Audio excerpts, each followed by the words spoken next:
We begin tonight with new frustration from flood victims. More than 2 years after the 2024 floods, one San Diego neighborhood is still dealing with the damage every time it rains.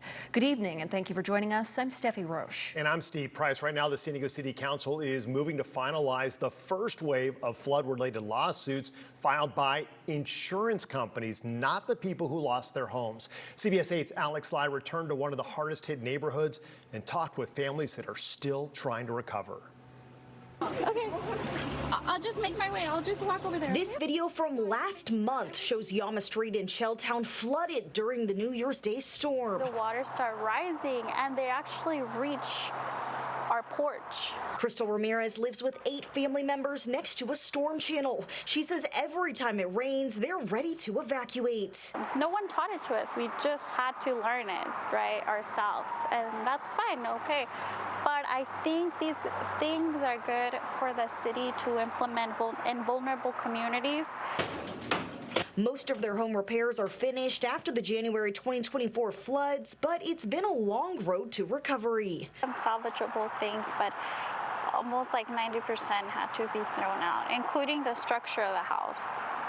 I think a great part of what we went through was neglect, and it resulted in something so drastic and dramatic. More than 1,500 flood victims are suing the city of San Diego, claiming it failed to maintain storm drains and channels that led to the flooding.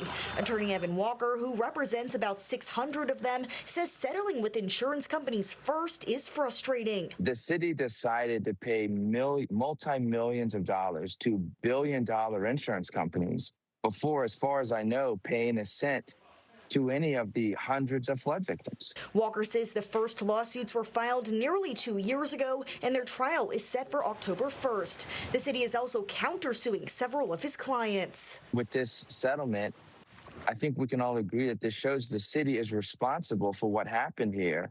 So stop fighting the flood victims in court and let's work toward getting the flood victims some compensation so they can move on with their lives. 17 insurers, including Allstate, Mercury, and Palomar, sued the city to recover what they paid out.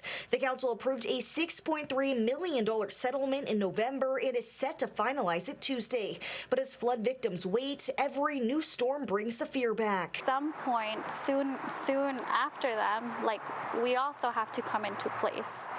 Don't forget us. Alex Lai, CBS 8.